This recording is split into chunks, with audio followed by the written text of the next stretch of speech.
Boa noite, queridos irmãos, e sejam bem-vindos a essa casa de oração. Se sintam acolhidos e abraçados por nosso Mestre Jesus.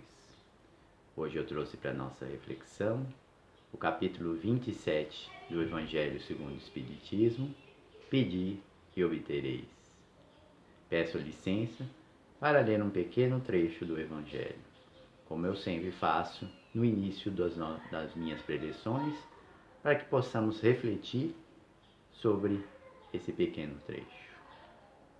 Pedi e se vos dará, buscai e achareis, batei a porta e se abrirá, porquanto quem pede, recebe, e quem procura, acha, e aquele que bate a porta, abrir-se-á. Isso está em São Mateus, capítulo 7. Vamos falar da prece que é feita do coração, que nos dá sustentação nas horas difíceis que estamos passando agora, nesses momentos de pandemia. Como orar com o coração? Então, vou estar falando de um trecho que está contido em Emmanuel, que era o anjo guardião do grande Chico Xavier. Paulo de Tarso escreve aos Efésios que ele ilumine os olhos dos corações, para saberes qual é a esperança que o seu chamado encerra. Buscar a Deus com os olhos do coração, segundo Paulo de Tarso, é reconhecer que somente olhando para nós mesmos, descobrindo o que Deus escreveu em todos os corações, é que conseguiremos entender o que Deus espera de nós, entregando a partir daí a sua orientação e sabedoria, sem esperar tudo de maneira fácil, sem esforço de nossa parte. Essa é a forma mais certa de orar com os nossos corações. Como a prece pode nos sustentar se for feita de coração? O que Deus sempre nos concede, se a gente pedir com confiança, com coração, é a coragem, a paciência, a aceitação pelas dificuldades que estamos passando. Também Ele nos dará os meios de a gente, por nós mesmos, sairmos daquelas dificuldades, mediante ideias que os bondosos irmãos, os bondosos espíritos vão fazer surgir na nossa mente, deixando para nós o mérito da ação, para nós o livre-arbítrio para fazer o que nos foi orientado, porque sempre recebemos boas e ruins intuições. Cabe a nós decidir que caminho vamos seguir. Deus assiste, os que ajudam a si mesmo, seguindo aquela máxima: ajuda-te, que o céu te ajudará. Vamos dar um exemplo. Um homem está perdido no meio de um deserto, passando muita sede, sem forças, e ele pega e ora com o coração pedindo ajuda. E nesse momento, Deus não manda um anjo para ele, mas um espírito bom vem e dá uma ideia para ele se levantar e seguir por um caminho. Ele segue essa instrução, essa intuição que ele recebeu, e vai por aquele caminho. E lá ele encontra a água. Se ele for agradecido a Deus, ele vai falar: ó Deus, obrigado por ter me indicado aquele caminho. Mas outras vezes ele vai falar: nossa, que sorte eu tive, Se eu tivesse ficado parado lá, eu tinha morrido de sede. Ainda bem que eu segui por esse caminho e não por outro. Então mostra aí a ação que Deus dá. Ele dá os meios para a gente, através da nossa fortaleza, seguir por esses caminhos. E foi isso que ele fez, Ele indicou o caminho certo, mas um anjo não apareceu para ele e falou: siga por ali. Não, deixou com mérito da pessoa, com seu esforço, fazer isso. Através dessa prece sincera de coração, nós nos ligamos a quem? A esses espíritos superiores, que, entendendo a nossa vontade e boa intuição, nos vêm em socorro, como no caso que eu falei, dando a força moral necessária para superarmos nossos problemas ou retomar o caminho reto, se porventura saímos desse caminho reto, né? Muitas vezes acabamos indo por um caminho tortuoso e aí vem a dor e o sofrimento para mostrar que a gente está no caminho errado e que a gente deve voltar. E aí a prece permite que a gente se ligue a esses mentores que nos vão orientar e vão nos fortalecer. Pela prece, né, o homem obtém essa ajuda desses espíritos que vão sustentar, né, nas resoluções que ele tem e inspirar boas ideias para ele sair daquela dificuldade por si só. Por esse meio, ele também desvia os males que eles estariam surgindo a caminhar, a fazer esses males por suas próprias faltas, né? Pelos seus desvios, pelos seus maus comportamentos. Então, os bondosos irmãos, eles ajudam a não cometer esses erros, né? E podemos orar por outras pessoas? Sim, porque o pensamento e a vontade, eles têm um poder que a gente nem imagina. É um poder muito forte, né? Que vai além dos limites do nosso corpo, né? E é essa ação da nossa vontade que vai permitir que os bondosos irmãos venham e ajudem aquela pessoa, que sustente, que o fortaleça, né? Que dê forças tanto para o corpo quanto para a alma. O corpo, de repente a pessoa está com uma doença, né? Ou para a alma, ele está querendo se suicidar. Então os bondosos irmãos vão ajudar tanto num sentido quanto no outro, né? Mas aqui a prece é mais importante se é feita via coração. Se for feita por lábios, como uma simples recitação de uma prece, mesmo Pai Nosso, se não for sentida no coração, ela não tem valentia nenhuma, não tem valor nenhum. É simplesmente palavras.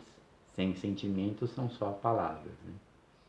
A prece não vai afastar os nossos aborrecimentos, as nossas dores, né, que estão constantes, muitas vezes na nossa programação. As dores e os sofrimentos, elas vêm porque a gente se desviou do caminho reto. E como uma forma de Deus nos mostrar que estamos no caminho errado, vêm as dores e os sofrimentos, né? Então eles não vai isentar disso, né? A prece, ela não, tem que ser cultivada no íntimo. Ela vai dar força para trilhar sobre aqueles caminhos de treva, de dores e sofrimento e superar aquelas limitações, né? Ela vai dar o alimento espiritual necessário, a força moral necessária para a gente superar aquelas jornada longa e difícil pelo que está passando, né? Ela nos mantém vigilante com o pensamento, com esses bondosos irmãos que podem nos intuir e nos ajudar, né? Nos dando resistência para passar por aquelas dificuldades, né? Que muitas vezes são dores fortes, rudes, né? E todos estamos passando, né? Agora eu vou estar falando do poder da oração, né? Que Deus nunca desiste de nós, né? Então um homem, ele acordou pela manhã e lembrou que ele tinha visto uma recomendação num livro dele, né? Que era: comece o dia na luz da oração, o amor de Deus nunca falha. Então ele iniciou uma oração. Então vamos prestar bem atenção nessa oração. Senhora, hoje, até o momento, me comportei bem. Não fofoquei, não me zanguei, não fui ganancioso, mal-humorado, precipitado ou egoísta. Estou realmente satisfeito com isso. Mas em poucos minutos, Senhor, eu vou me levantar e daí por diante provavelmente vou precisar da sua ajuda. Obrigado. Assim deve ser a nossa prece, um diálogo franco, de coração com Deus, expondo as nossas limitações, os nossos defeitos, as nossas fraquezas e pedindo amparo para superar esses momentos de dificuldade, né? Não há necessidade de frases longas, nem de palavras ensaiadas. É o que a alma sente e deixa para fora, que nem nesse caso do rapaz, né? É um pedido simples, mas profundo. Um pedido de quem reconhece a necessidade maior que reside em nós, nos seus defeitos. Um exame de consciência e um pedido de socorro. É que nem lembra a passagem que Jesus conta do Evangelho, né? Que tinha um homem que foi lá rezar na igreja e falou: ó, pai, eu dou o dízimo, eu me comporto bem, sigo os mandamentos, Eu não sou como esse pecador aí. Eu cumpro os meus deveres, me abençoe. Enquanto o outro, agachado, humilde, falava: Pai, perdoai-me que eu sou pecador, sei das minhas limitações, me ajudai a superá-las. Né? Quem que foi que saiu vitorioso? Quem que foi atendido à prece? A prece que foi feita de coração, sem orgulho, na humildade. Né? A resposta vem na prece. Então vem a fortaleza para a gente vencer as dificuldades. Né? Nossas dificuldades íntimas, né? E vivendo a cada dia e muitas vezes conquistando a paz no meio daquela turbulência, né? No meio de notícias desagradáveis, que nem ocorre hoje em dia, né? Então a gente vê, liga o noticiário, só aumentou os casos de Covid, tem muita gente morta, vamos fazer o lockdown. Então são muitas notícias negativas. Então quando a gente se une em oração, a gente aprende a ficar além dessas notícias negativas, aprende a ver as coisas boas, né?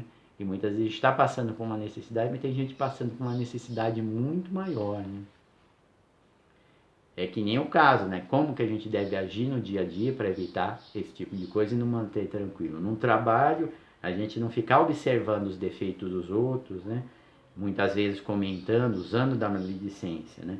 Por quê? Porque aí a gente traz um ambiente conturbado. Se a gente não fala isso, o ambiente do nosso trabalho fica muito mais tranquilo, né? Então isso que a gente deve fazer. Não deixando se envolver com o nervosismo, da inquietação, que os problemas aí acabam se solucionando, não se desesperando, confiando em Deus, né? Esperando e resolvendo um problema de cada vez, né? Não se apegando aos bens materiais, né? Nem os prazeres deles, né? A gente não fazendo isso, a gente vai se manter sereno e confiante, né? Não se permitindo um mau humor em hipótese alguma, né? Seja num problema de trânsito, um defeito mecânico no carro, um funcionário que nos atende mal, né? Ela se mantém calma. Muitas vezes eu às vezes volto tranquilo e sereno do centro, eu volto e tem alguém que vem e faz uma barbeiragem. O que acontece? Eu vou buzino, xingo. Cadê minha tranquilidade? Que a paz, a tranquilidade que eu vim do centro, eu perdi toda. Eu me desequilibrei. Então isso é importante, a gente se manter tranquilo, né? Deixar, relevar os defeitos dos outros como gostaríamos que nos relevasse também. Né? Sem precipitação, que muitas vezes ocorre, a gente não ouve o outro até o final. A gente quer tomar uma resolução que é rápido. Ah, não, eu acho que ele vai falar isso. E muitas vezes a pessoa acaba não sendo atendida, né? Então a gente tem que aprender a ouvir as pessoas até o final. Teve uma pessoa que uma vez veio, eu estava sentada, a pessoa mal chegou perto de mim, ó, não tenho nada para dar. A pessoa falou, pô, você tinha que ter pelo menos me escutado, né? Você não sabe o que eu ia falar, o que eu ia pedir, né? Ficou chateado, foi embora, foi uma falha minha. Né? Eu devia ter escutado o que ele queria falar, e aí só depois ter tomado uma resolução, né? Eu não entendi o que está. Muitas vezes a gente faz isso no nosso dia a dia, né? Eu não escuto o que os outros querem falar. A gente toma, quer a pressa, a correria, não olha nos olhos, não se coloca no lugar do outro, né? E isso é uma grande dificuldade nossa, né? Compartilhar coisas pequenas, simples. Muitas vezes a gente oferecer uma carona para o vizinho, né? Emprestar um livro, indicar uma boa leitura, né? A caridade, muitas vezes, não é só a gente dar para os outros. A gente ouvir alguém, né? Dar um sorriso para alguém. Então é importante que a gente faz isso, né? E a gente não vê essa oportunidade de ajuda que a gente tem, né? Então teve uma historinha que eu lembro, que tinha um rapaz, todo mundo zombava dele, brigava com ele, derrubava as coisas dele, e ele se sentia muito mal. Então aí veio um outro assim, derrubaram os livros dele. E ele veio, passando ali por perto, né? Veio, resolveu ajudar ele. E aí depois fez amizade com ele, né? E depois na formatura, foi falar, agradecer e tal, né? E aquele rapaz falou, não, eu que tenho que agradecer a você. Porque aquele dia que você veio e me ajudou, eu estava pensando em me matar. E aquela ajuda sua, eu estava pegando uma corda no meu armário, que estava amarrado os livros. E com a sua ajuda e sua amizade, hoje eu sou uma pessoa diferente. Então você veja um pequeno ato, a consequência que livrou, né? Portanto, compartilhe a sua certeza de existência de Deus com esses pequenos ensinamentos que eu disse, né? Que a alma não acaba, que a gente vive um mundo além disso, né? Com aqueles que muitas vezes não têm fé, que estão sem rumo, sem objetivo, né? E guarde a certeza de que se você roga a Deus que o auxilie, Ele estará com você, auxiliando nessas pequenas grandes conquistas diárias, que somente resultarão em felicidade para você mesmo. Cada dia um presente especial de Deus concede a cada um de nós. Cada dia é único e nunca se repete. Observe que o sol rompe a escuridão da noite, trazendo a manhã radiante, sempre com um novo colorido. As flores de ontem não são as mesmas que hoje. As gotas de chuva que caíram abundantemente ontem são diferentes de hoje.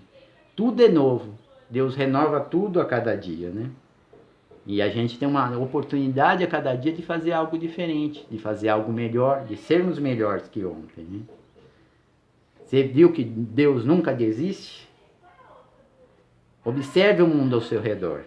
Se você amanheceu triste, Deus lhe oferece o canto dos pássaros, antes mesmo do amanhecer, pois seu canto sonoro e faz ouvir quando a noite ainda não apareceu por completo.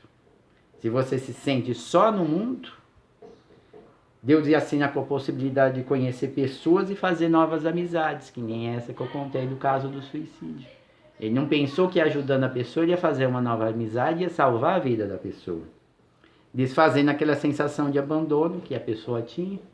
Então, às vezes você está solitário, porque você não vai ajudar alguém. Deus nunca desiste de nós. Cabe a nós a decisão de cada um de nós desses 3 itens: devo, quero, posso. Ou a gente pode inverter: quero, posso, devo. Devo, quero, posso. Ou posso, quero, devo. E para finalizar, vou contar uma historinha que mostra a prece que nos sustenta e nos protege nas provas da vida, né? Que chama A Salvação Inesperada, está no livro Pão Nosso. Então conta que um maquinista, ele estava um dia muito chuvoso, muito escuro por causa da chuva, e ele rezou fervorosamente a prece do Pai Nosso, pedindo proteção para aquele trem. E aí, ele caminhando à noite, ele de repente viu, pareciam uns braços pedindo ajuda ou chamando atenção, né?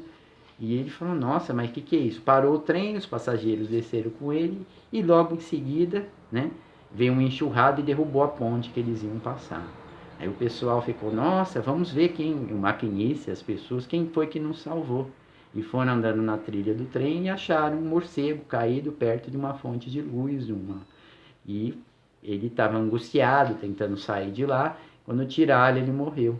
Então veja como Deus é poderoso. Uma coisa que a gente não gosta, que é um morcego, né, que é repugnante, e ele salvou a vida desses passageiros, né? Salvou a vida de todos eles que estavam ali, né? Um ser que trazia tanto, né, coisa. E aí os passageiros, crentes e descrentes, né, ajoelharam-se e rezaram, né? Então, a oração do Pai Nosso. Então, vamos finalizar com ela, que elas nos dê a fortaleza necessária para esses momentos de dificuldade. Vamos rezar com o coração, para que elas possam nos sustentar nessas provas da vida, né? Que os bondosos irmãos venham em nosso auxílio nesses momentos de dificuldade. Mostrem um caminho onde haja só escuridão. Muita paz, amor de luz, boa semana a todos e que Jesus os acompanhe hoje e sempre. E vamos à prece. Pai nosso, que estais no céu e em toda parte, santificado seja o vosso bendito nome. Venha a nós o teu reino de paz, amor e luz. Seja feita a tua vontade, assim na terra como nos planos espirituais. O pão nosso de cada dia nos dai hoje. Perdoa, Senhor, as nossas ofensas, à medida que perdoamos aqueles que nos ofendem. E não nos deixes cair em tentação, mas livra-nos, Senhor, de todo mal, que assim seja. Graças a Deus e graças a Jesus.